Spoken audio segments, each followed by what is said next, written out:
May maliliit na ring mga bunga, madaming bulaklak.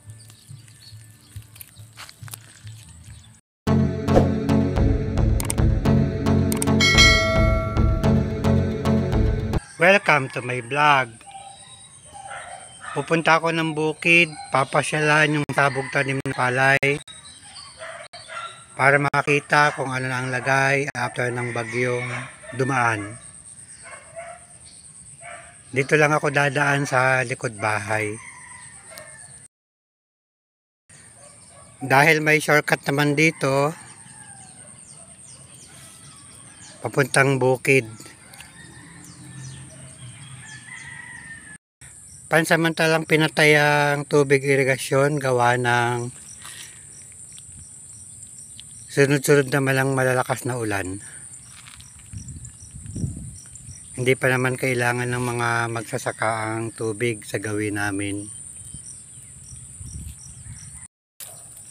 May mga bunga na.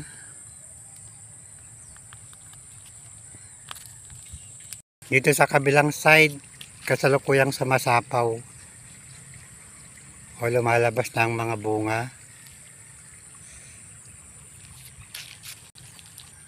Dito naman sa kabilang side, medyo malalaki na ang laman ng palay. Doon lang naman ang bahay namin sa kahuyan na yon. Lalakad ng konti. Dito naman sa kabila ng kahuyan nato, dito ang bukid na pupuntahan ko. Medyo maganda naman ang panahon. Tama lang ang init sa balat. Actually 6:30 pa lang ng umaga. Makulimlim pero may paminsan-minsang araw na lumalabas. Malalaki na yung mga tanim na kalabasa dito sa may irigasyon.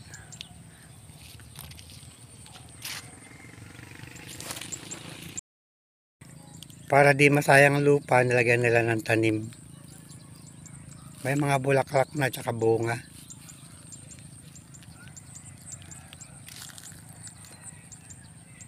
Bali, ito yung nadadaanan ko papuntang bukid, kaya kung may tao rito, pwede ring makahingi ng bulaklak ng kalabasa. Malawang din ang natamnan niya ng mga gulay. Sa gawi dito, meron siyang mga sitaw na haba. Ginawa niya ng balag para mas magandang tingnan.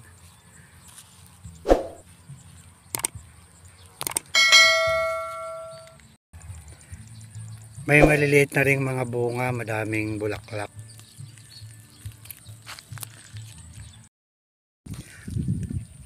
Dito na ako sa may kahuyan, nandito na ako sa bukid.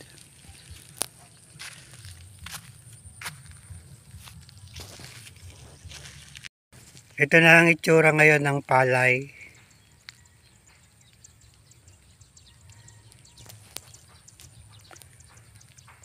Titingnan natin sa gawing punuan kung meron bang mga nasira ang malakas na ulan at hangin. Dito sa bandang dulo, okay naman. Maganda naman ang tindig ng palay. Wala pa namang akong nakikita na dumapa.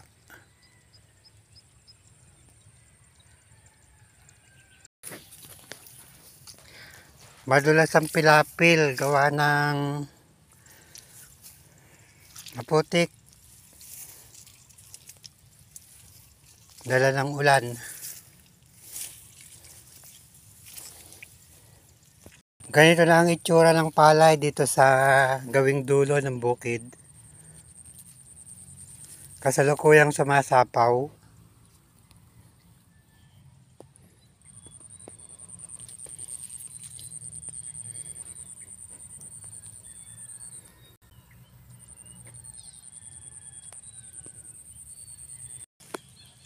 Dito sa gawing gitna, maganda pa rin naman ang tindig ng palay.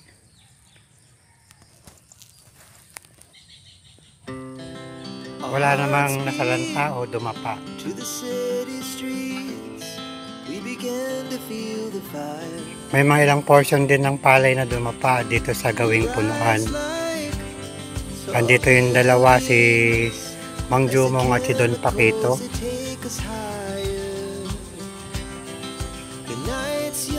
Itinatali nila yung mga puno ng palay para tumayo, para hindi tuluyang masira. Sa sobrang lakas na rin ng ulan, kaya may mga palay din na dumapa. Bali, ito yung mga palay na hindi nasisikatan ng araw, kaya malambot ang mga puno ng palay. Kumbaga kulang sa vitamins. May mga sanga pa rin kasi ng kahoy na nakakalilim.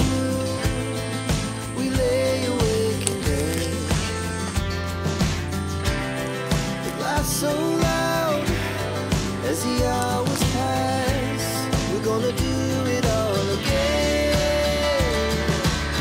We wanna chase. Madami pa rin kasi mga sanga ng kahoy na lumililim sa ilang tanim na palay.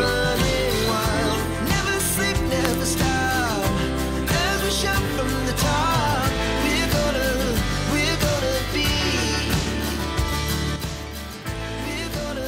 Sa ngayon, maganda naman ang tindig ng mga palay.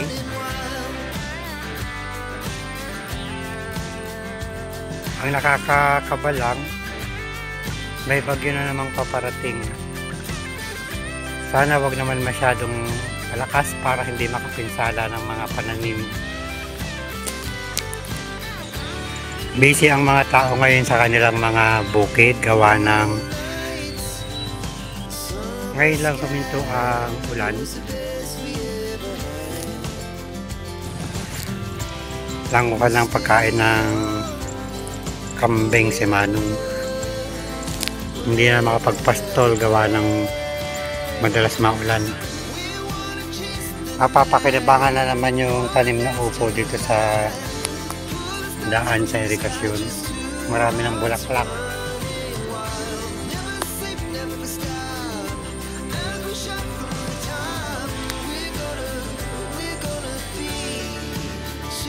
Ito muna ang update sa tanim na palay dito sa bukid.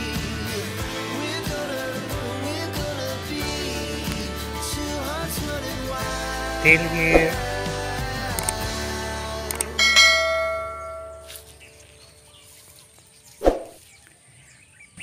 Thanks for watching.